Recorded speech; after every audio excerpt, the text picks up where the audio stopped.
So God demands purity in the gathering, in the assembly, but he also demands purity in the going.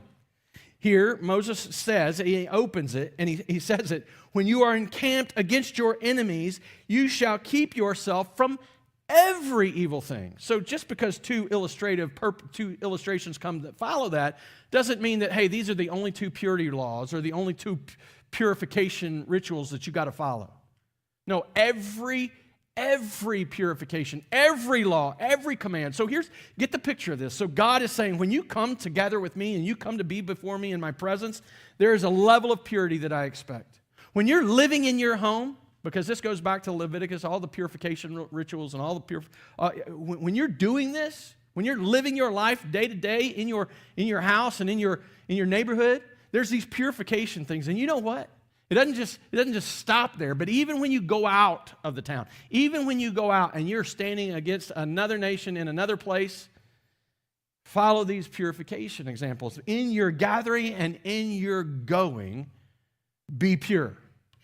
Be pure. And Moses gives us two examples. One's the first is the nocturnal emissions. And if this occurred, they were to go out, stay outside the camp until the sun's setting. They're to bathe and cleanse themselves and then come back in. And then there's going to the bathroom. You got to go to the bathroom? Bury it. Cover it up. And what's the reason given? Because God intends to dwell with you. Because God intends to be with you. There's a health benefit. Oh yeah, it's better. Let's bury that stuff. Let's get it away. I mean, we recognize that. We understand that. I mean, we go to the bathroom, we flush that stuff, we want it away from us. We don't like to talk about it. We don't want to know about it, right? Get it away. Sorry, there's a silly kid joke that's floating around in my head, and I'm just going to keep going. Just break the tension a little bit. The whole idea, though, is that it's a demand for purity. God is going to be with you. And if God's going to be with you, there should be nothing, there can be nothing impure in his presence.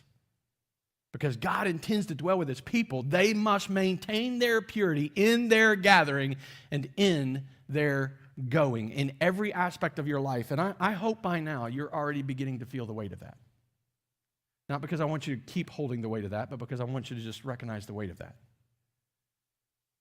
God's entered into this relationship with Israel. He's told them, you can't do anything evil. That's every day, 24 hours a day, 7 days a week, 365 days a year. If God is going to be with you, you must be pure. If you're going to be with God, you must be pure. I think this brings a problem to light that we all face. It's a problem I would just refer to as the purity problem. No one is pure.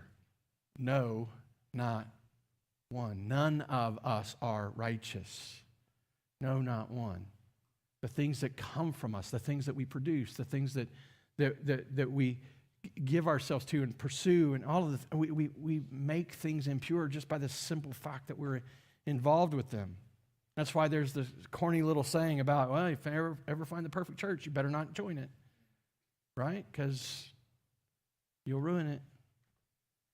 I can remember dreams of grandeur as we were planting this church early on. Oh man, we're going to plant this great church, and it's going to be such a great church. And hear me, you guys are great.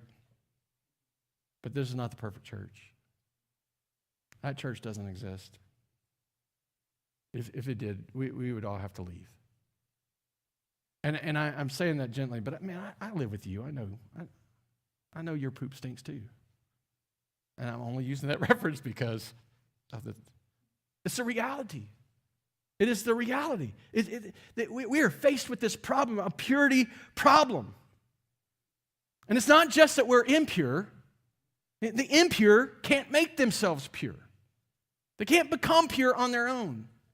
But think of it in terms of like a swimming pool. You let a swimming pool go for a little bit, right? Oh man, you show up and somebody's been taking care of the pool. It's nice, pristine, looks all clean and pretty, and the blue background to the, the grass around it, and it can be a pretty cool sight. But you let that go for just a little bit. Leaves and bugs begin to float around in it. You ever jumped in somebody's pool that doesn't take care of it immediately and then got stuff floating with you? It's not a pleasant swim. So sometimes you show up at somebody's house and they're like, hey, you want to go for a swim? And the water looks kind of green. Oh, well, we're not using that pool. If you let it go long enough, it begins to stink and there's a rotten smell that comes from it. Is that ever going to correct itself? No. Because impurity remains impure unless acted upon by an outside force that can make it pure. That's why we use so many chemicals, right? Like it's probably terrible for our skin and terrible for us. But people will shock their pools with all kinds of chemicals to kill the algae and all the bacteria to purify the water so that we feel comfortable getting in it. If we don't want to swim in a dirty pool, why in the world would we expect God to come down and dwell among a people who are filthy in contrast? But this is the problem. Impure people can't make themselves pure. They can't draw on their own impurity to make themselves clean. This is true of Israel, it's true of us, it's true of every person that's ever been born, all the way back, going all the way back to Adam and Eve and the first sin that then infected every one of us with their impurity, with their sin, with their unholiness. So it may seem strange to us. It may seem strange to us that these peoples, that we read this text and that there are peoples excluded from God's gathering. But rather than being surprised that people are excluded, we ought to be asking, how is it that these people got included? How is it that the impure can be associated with the pure? How can they ever go in his presence? How can they ever enter in? How can they gather before him? And how can he dwell with them? That's the question we should be asking.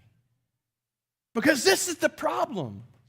The impure can't make themselves pure. The impure only produce more impurity. Every day, if you're regular, you're finding out that all you can do is produce impurity. That's why they had to go and bury it. That's why they had to go get rid of it. Because all that comes from us, by our nature, out of our nature, is impure. It's a daily reminder. I'm not trying to sanctify or make it too holy, but next time you're in the bathroom, just remember. The question isn't how in the world can people be held away from God's presence, but how can impure people be ever accepted in his presence? Impure only produces more impurity. And then finally, the final piece of that problem is that God will not dwell with impurity. It says it so plainly, right? Because the Lord your God walks in the midst of your camp to deliver you and to give up to your enemies and to give up your enemies before you. Therefore, your camp must be holy. It must be pure. It must be sanctified. It must be clean. It must be distinctly representative and reflective of him, so that he may not see anything indecent among you and turn away from you. God will not dwell with the impure. This is the heart of the problem. The impure must become pure if God is going to dwell with them. Herein lies our problem.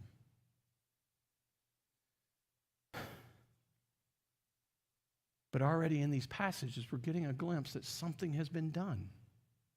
Something distinct, something special, something unique has occurred. Because he's dwelling with these people. He's desiring to dwell with these people. He's giving instruction. What could possibly be evident? What could be happening? Well, immediately, in this text in Deuteronomy, we don't see the solution. In fact, when we finish the book of Deuteronomy, we are starving, we are left thirsty, we are left wondering and longing for the solution to the problem. We're going to see it over and over, especially as we get to the next section of Deuteronomy, where they start to celebrate and put the covenant back into place and renew those covenantal vows. And we're going to begin to see the curse that comes from this covenant. We're going to be left thirsty for the solution. What did God do? How is it that He's able to do this and not become impure Himself?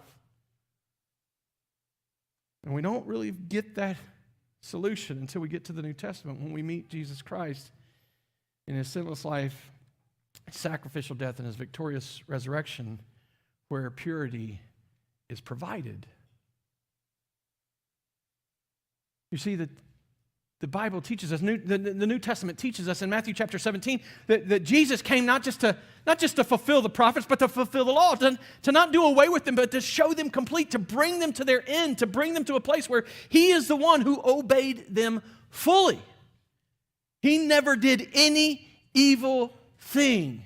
He dwelt with His Father in worship, and His Father dwelt with Him. He is the true Israelite. He's the obedient Israelite. He's the Israelite that actually lived up to the covenant expectation placed on the Israelites. And God looks at him and He says, "This is my Son with whom I am well pleased." But Jesus didn't come to just hoard all of God's pleasure with Him to Himself. He actually came to bestow it and to give it away as generous and abundantly as His Father has been doing all this time, dealing with and overlooking and providing ways so that people could have some sense of connection. Purity provided. The purity required is provided in Christ. I don't know if you know